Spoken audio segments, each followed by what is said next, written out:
What's up, y'all? It's your girl Kina, and I'm back with another review. This is my review for The Real Housewives of Beverly Hills. This is season 14, episode 10. Make sure that you check out the Whether You Like It or Not Beverly Hills panel. It was hosted last night, so make sure that y'all go ahead and tune in for that. And let's go ahead and get into this review. Oh, hold on, wait. We're gonna acknowledge the fro, okay?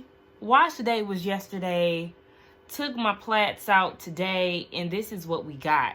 Baby, I feel like my fro is back in action. This is very similar to how my fro looked in 2020, 2021 era.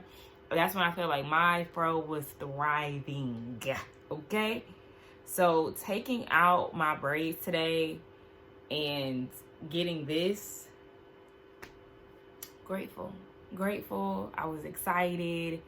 Oh my gosh, y'all. And in the midst of me trying to make a video to put on Instagram about my hair, I was in the bathroom initially, but then I ended up doing something that caused me to come to my room. And so I tried to make the video in here, and I was like, oh yeah, I like the way the sun is shining. You can see my curls more in here. So I'm making this video, and I put my phone down.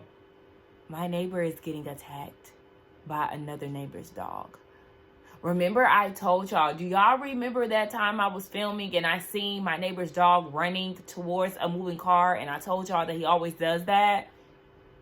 So yesterday, my stepdad came home and the dog was out in the front and he ran towards his truck.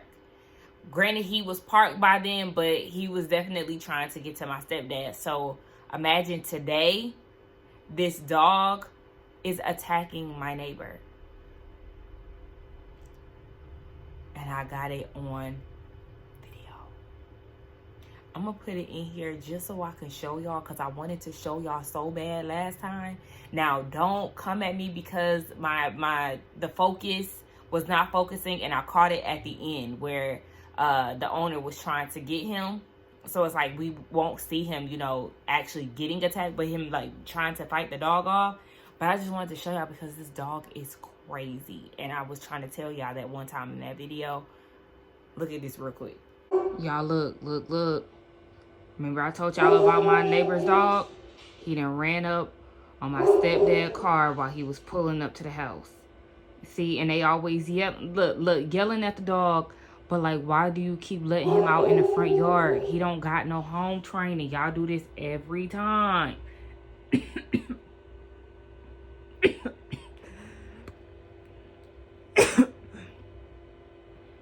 Get control of your dog, sir. And I need to get control of my spit because I'm choking on it. Y'all, now my neighbor's dog is attacking somebody. Oh my gosh, he was just attacking. What the hell happened? So I had to mute it because Tiana Taylor was blasting in the background. But yes, like, that man was fighting for his life with that little dog. Like, I just cannot believe that they continuously let this dog out. Mind you, the first clip was yesterday. This clip is today. That's 2 days in a row that he was out in the yard. Get y'all damn dog.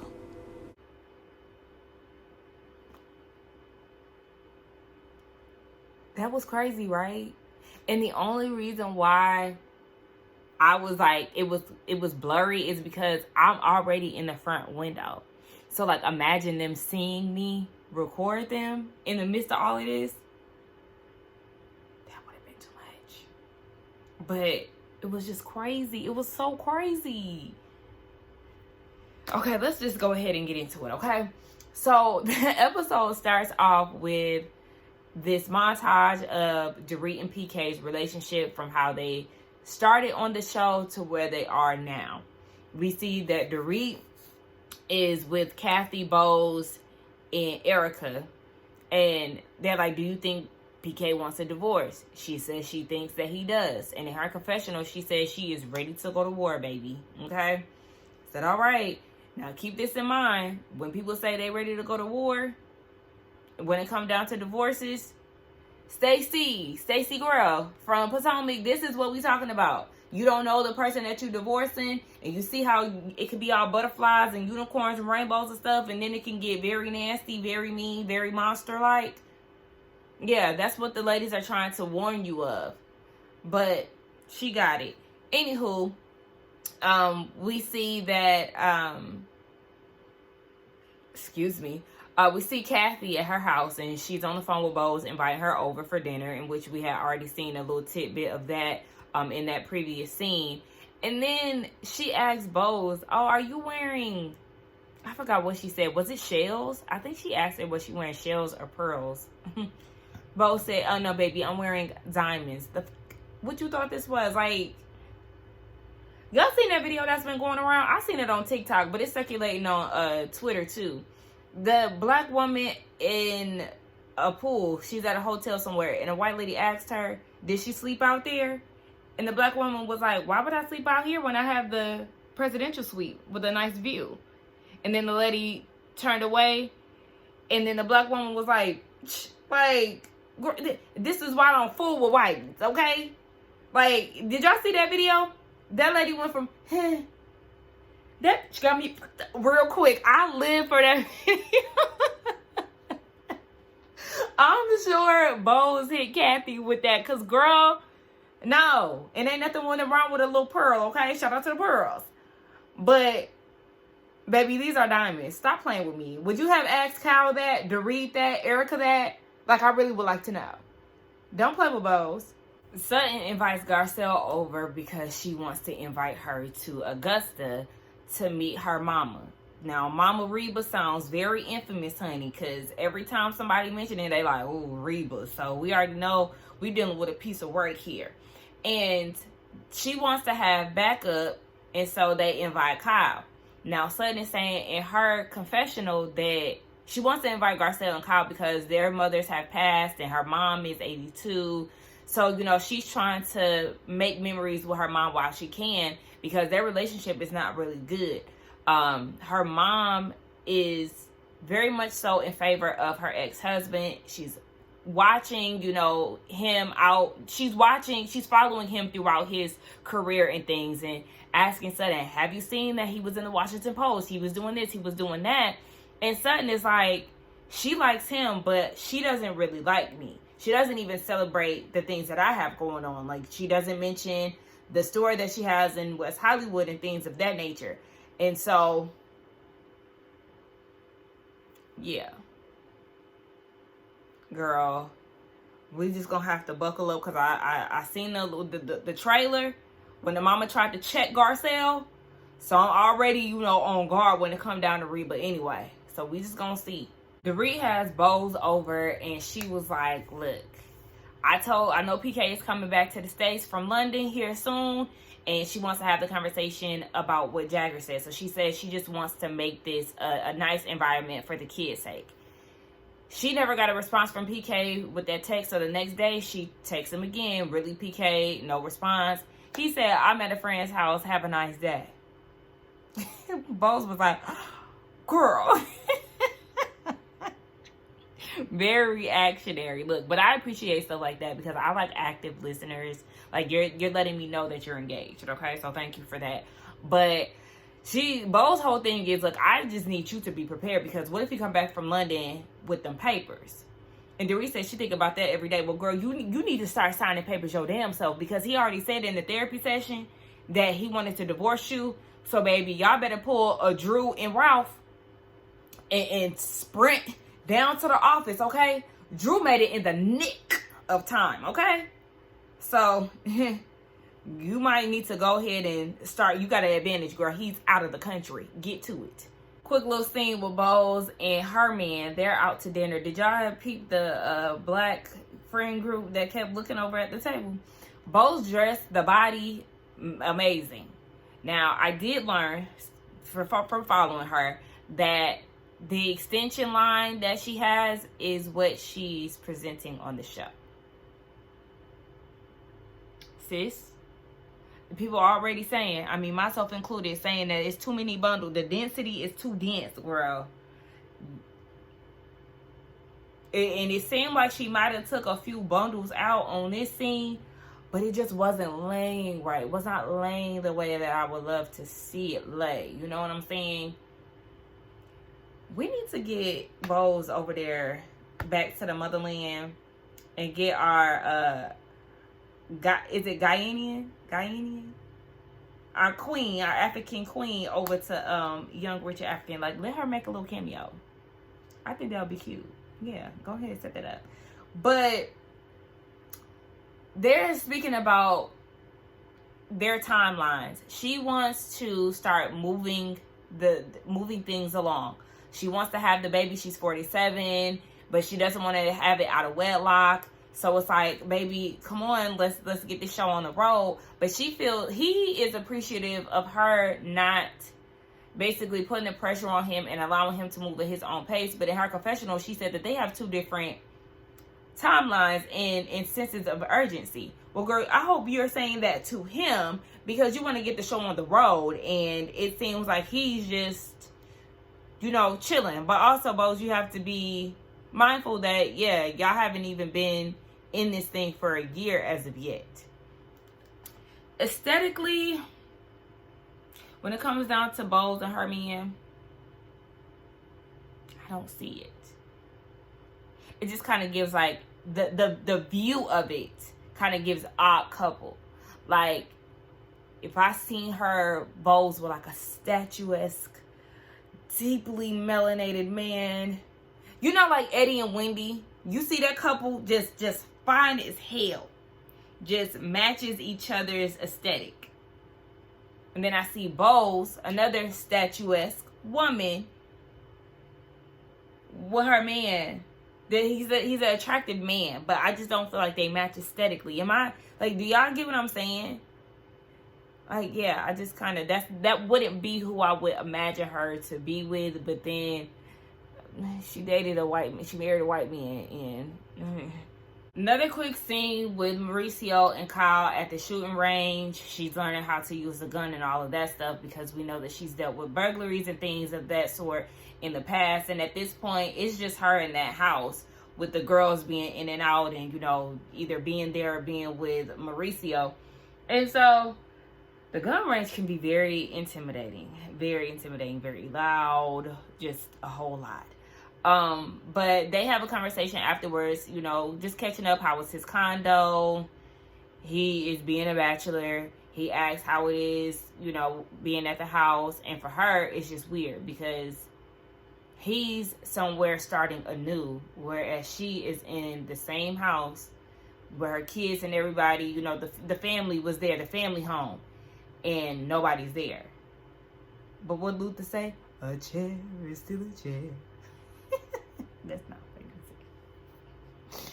But yeah, so she just said she goes about her days, mourning the loss of somebody that is still here. And that is what a breakup is, separation, whatever you want to call it. Separating from somebody, taking distance and all of that. You do start to think about the good times and, just used to that person being there, the day-to-day and all of that. But you gonna move out. I mean, Mauricio always, comforts her to a degree, but I don't know. It don't feel like he'd be really sorry for her. Am I the only one who feels like that?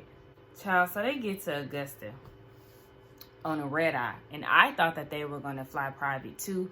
Hell, I didn't even know that Augusta had an airport. Listen, I've only been to Augusta one time, and that's because one of my older cousins was stationed out there, and she had gotten married. So we had drove out there and spent Thanksgiving out there because she got married Thanksgiving week. We went to Crackle Barrel. I'm not gonna lie, the food was actually good. This is I was in high school still, so I was still eating meat. But the food was actually kind of good. I was very leery to go and eat Thanksgiving down at Crackleberry, but it wasn't bad. Now, it wasn't homemade, but it did the job nonetheless. Yeah, I've only been to Augusta one time. So we see Sutton's home that she bought with her husband. It's a really nice house, very southerny. And I will say, we don't really, I don't come across houses like that in the Atlanta area, not even out here in the suburbs. I don't know, maybe I just don't frequent those places, but I don't really see that style of house out here where I am. We meet her mom. I thought it was a bit off-putting that Garcelle hugged Sutton's mom before her. Maybe I'm being a little nitpicky, but I'm going to let you greet your daughter first, and then you can, you know, Sutton can introduce Garcelle and all these things. But Garcelle went in for the hug first. Reba hugged her, you know, hey, happy to meet you, you know, greeted Sutton. And then Kyle came in and she said, you're so pretty. Alert, alert. Definitely sent off an alert, because, girl, what? Do you see Garcelle sitting here? Gorgeous. Eating the girls up. Sorry, but let's call a thing. And we know exactly why Kyle was so pretty versus Garcelle. Because I had to rewind it for a second time, because I caught it the first time, but I wanted to, you know, just see the parallels. And even Garcelle caught it. She was like, why she ain't say that to me? Girl, you know exactly why. Garcelle then gifted this woman with a scarf. And Reba seemed very underwhelmed. A scarf. Yeah. And then Garcelle was like, maybe I should have came empty-handed like Kyle. Honestly, I would have. If I hear that your mama is problematic and, you know, all these things, I'm going to be on alert, and I'm not going to try to win her over. And Garcelle was doing, you know, the hospitable thing. You come to somebody's house, you bring something and all of that. I would have said flowers. Flowers, you know, they die eventually. a temporary gift. But I don't know. It was a kind gesture. And I know that, you know, Garcelle is trying to be nice to her close friend's mom. But, girl, don't go out your way for Reba no more. Don't do it. Because she was very unimpressed. And then Garcelle wanted to know where she lived at. Her mama lived on the same property, the guest house in the back. And Garcelle, the mom was talking about Sutton's kids and all of that. And so Garcelle was like, yes, I love your grandchildren, by the way. And she was like, yeah, but James, you know, he's weird. Girl, why did you say that? Why did you say that? So to make things less awkward, Garcelle was like, it's okay, I got a weird one too. Kyle felt like, okay, am I supposed to have a weird child? Like, what the hell is going on? Listen here.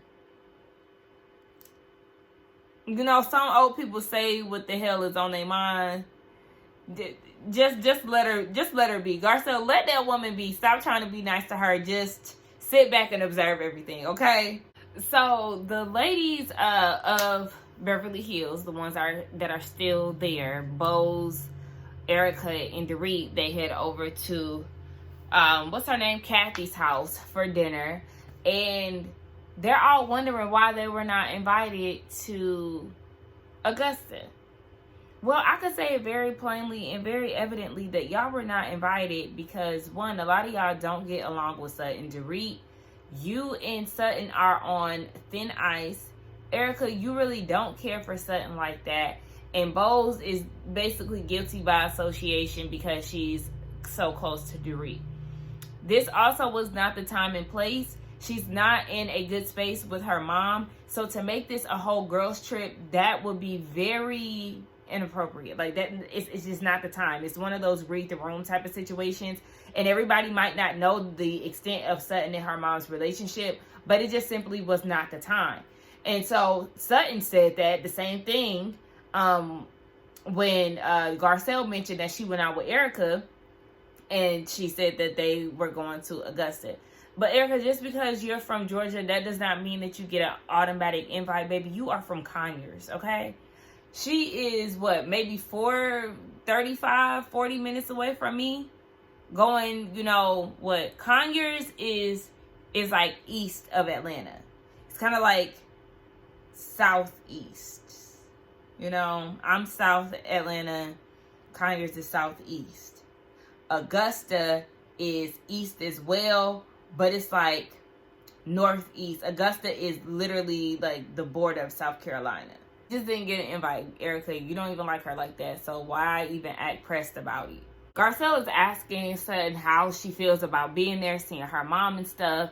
And they talk about the similarities.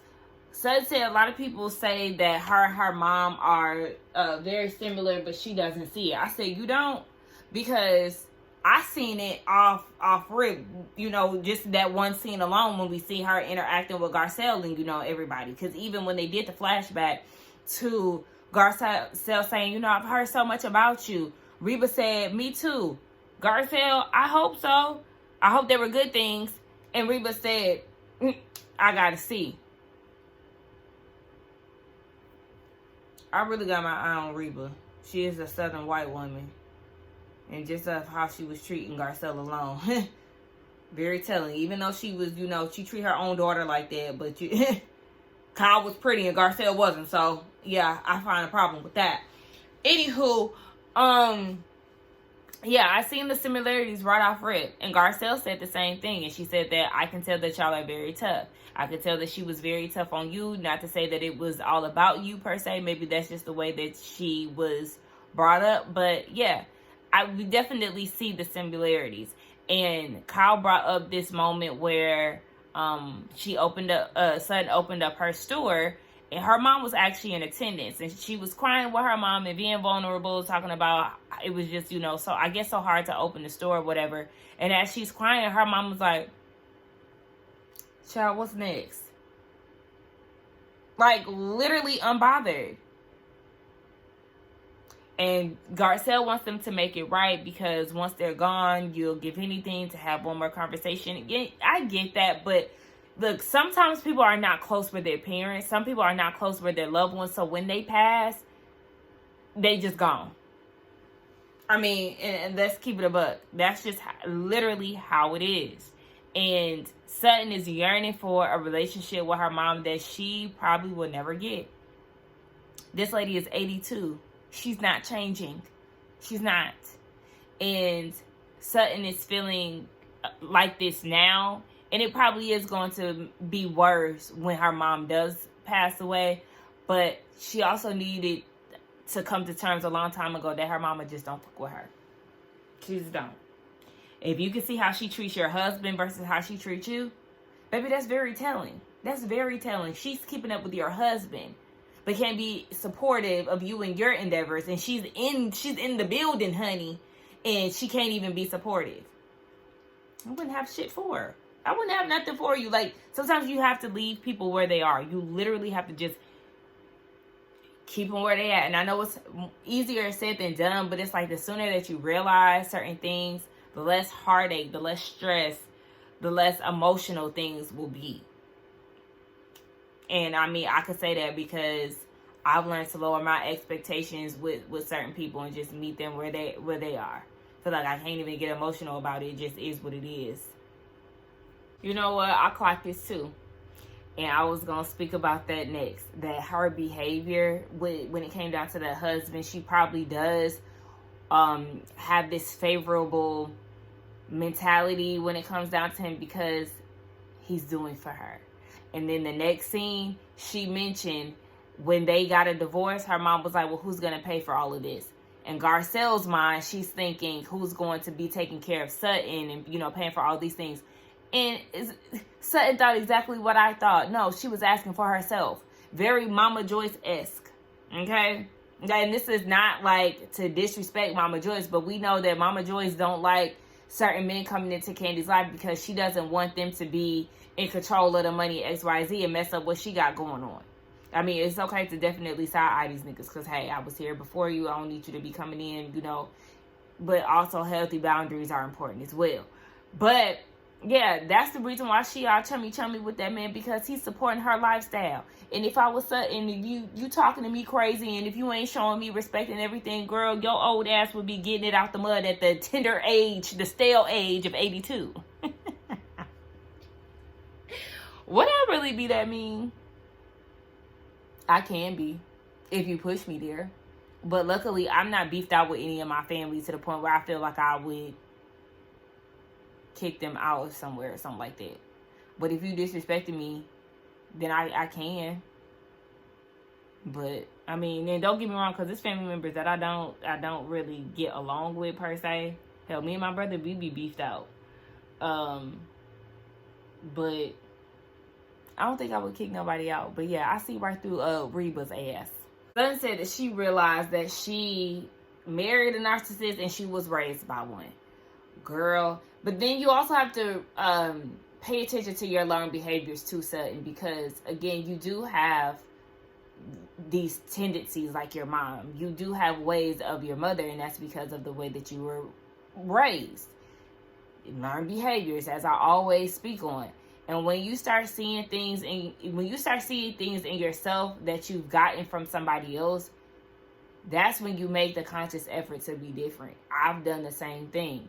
And so it's like, girl, you're going to have to be mindful of the way you act, because the way that you cut off Dorit, and the way that you were crying with your mom and she was like, you know, paying you dust, it's kind of equivalent to Kyle crying about Dorit's robbery and you talking about how you were putting out fires all day because your interior designer got stuck in Italy or whatever that one scene was. Like, that was equivalent to that. You have a lot of ways of your mother in you. So, girl, pay attention, boo. Anywho, Garcelle. You about to make me mad, because I already said that you need to just chill out and just be a bystander, be observant of this whole situation. You trying to mend fences between Sutton and her 82-year-old mama, and you want to have a conversation with her mom and all this stuff so she can see your side of things. I'm with Kyle, girl. Stay the fuck out of it. And most importantly, let me know when you do this so I can be elsewhere. Because this is not your place. You don't know the ins and outs of their relationship. You were not raised with them and everything else. Sit this one out and let Sutton deal with her own shit. Alright, so we're back over at Kathy's house. I forgot to mention that Kathy said that she found out that she was Northern Italian and BC, what was that? BC 3000 Chinese? Girl, what? From a lady out in Venice. She just took your money. I want you to know that, Kathy. Please. She also said that when she met PK, she thought he was 56. And he's 56 right now.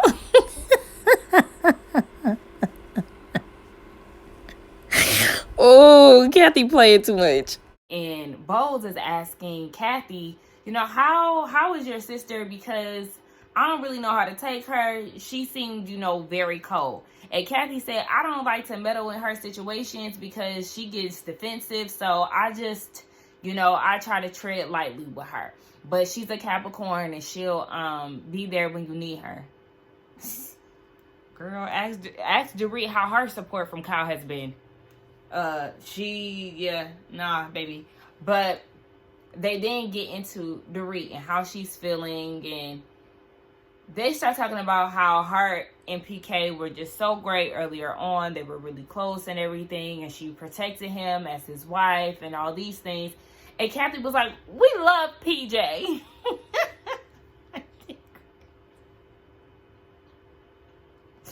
Then they corrected her. She was like, PK, PJ, PK shit. Like, girl. Homeless and toothless and homeless. That's what that reminded me of. But Kathy then was like, you know, I would say that he's a good dad, isn't he? And Dorit said, no, wrong. And she said that she typically would protect him. But, you know, now it's just, it is what the hell it is. She said that she would work overtime trying to, you know, keep him in the good graces of the kids while he's out on these long trips. And, you know, your dad tried to call you, you know, all these things so the kids won't think that he's this absent father. In our reality, he actually is. Girl, call it how you see it. Call it for what it is. I'm not mad at that at all, because he is not present with these kids. And putting him on a pedestal is not doing anything for you. Not saying that you have to... Is that my neighbor? Look, it looked like my neighbor might be walking over to the neighbor's house who got attacked. Is he walking over there to apologize? I keep y'all posted. But anyway, now I'm not saying that she has to bash him in front of the kids, because that's not necessary. When the kids get older, they'll see shit for what it is and piece things together, as we all do, because I did the same thing. But my mom also, at a certain age, kept it very real with me. But to the public eye, to grown-ups who understand what's going on, you don't have to paint this perfect picture, because it ain't perfect. So yeah, we're going to put it all on the table, and I'm going to tell y'all what it really is. And all of that, you know, rose-colored glass and all, it's time to take that off, because he really ain't shit for real. She said that PK wrote her, like a 7-page email, this lengthy-ass email, mostly talking about financial stuff and how he wants her to be taking over the mortgage in a month or two. Okay, well, see, that makes sense why they're saying that their house is in foreclosure. Stop paying this motherfucking bill. Oh, yeah, because you're not about to try to leave me high and dry, baby. We're going to leave this house where it's at. Me and my kids, me and my babies, we're going to be all right. Okay, we're gonna live a good life. Fuck you talking about. We about to move in somewhere else that's more affordable to the pocket. And we're going to get the hell on. Like, girl, I'm with Erica. What are you holding on to? And at that point, Bose was like, do you think he wants to divorce you? Yes. Okay. So back to what Erica said. Time to get a lawyer. What are you waiting for? Time is ticking. Girl, if you don't get your ass down there, like I said, and take advantage of his ass being overseas, he's telling you right now what it is. And he's saying if you don't follow suit, within this email, he's saying if you don't follow suit, then we're going to get a divorce. What other choice is there? Because you talking to me like this, baby, it sounds like we already down that road. So let me go ahead and get my head started, like I said earlier, and I'm going to beat your ass down to the courts. So apparently there's this law in California where if you are married for 10 years, then you automatically get half. And then one of the spouses has to pay a lifetime spousal support. Erica, how long was you married? Well, shit. All the money gone. Never mind. All the money gone. Never mind. Oh, yeah. An update. He was not walking to the neighbor that got attacked. He walked somewhere else. So there's that. But anyway, it's 9 years. It'll be 10 years and 6 months. There has already been rumors circulating around that PK has financial issues. You don't want to attach yourself to that. Girl, let him go. Let him go. Let him go. Let him go. Let him go. Let him go. Has he been paying the bills beforehand? Like, let's see things for what it really is. Has he been paying bills beforehand? Because God's financials have been rumored for seasons. So if he ain't got no money and all this stuff, girl, let him be what he at. Let him go and let his finances be his finances. Let him have his own money problems. And you figure out your financial avenues, maintain, the money that you make from this show, whatever. But let PK go. Let him go. Erica is telling her exactly what she needs to hear. Girl, you need to gear up. Do not sit around. Do better than me. I should have prepared myself, but I acted out of fear. And fear got Erica where she is now. Listen. You better listen. And you might want to get Sutton on the line, girl. I don't know. You might want to hit up Sutton. But, yeah, like, it's time to get this shit going. And she talking about, but don't I have to be sure before? Girl, or she said something like that. Just like Erica said, he don't want you. Now, where's she going? It's too much going on. It's too much going on in my neighborhood now. Why she on the phone? Y'all, let me hurry up. I'm going to text my neighbor because I got her number. Girl, is you good? Anywho, what happened? Oh, yeah. She was like, but what if she don't know if she want to, go that route? Like, don't you have to be sure? And Erica was like, girl, he don't want you. He does not want you. All of this that you're telling us is an indication that he doesn't want you. Duh. If he's saying you must do this, and that, and if you don't, then we're gonna get a divorce. If he isn't communicating with you while he's in London, then that's a telltale sign. If he can communicate with Kyle but can't communicate with you, all the signs are there to read. Like, yes, take off the damn rose-colored contacts, like Kathy said. You gonna have to pluck them out, baby, because you're not seeing shit for what it really is. It's like you see it, but you don't. But you still got a tinge of denial in you. He don't want you, baby. He's saying it loud and clear. It's time for you to move on and do what the hell you need to do. But anyway, that was the end of the episode. I think it was a pretty good episode. Y'all let me know what y'all think. Don't forget to like, comment, and subscribe to my channel. I seen Married to Medicine last night. And yes, I got some opinions on that. So I will be making a video as well. So yeah, like, comment, subscribe. I'll see y'all in the next one. Bye.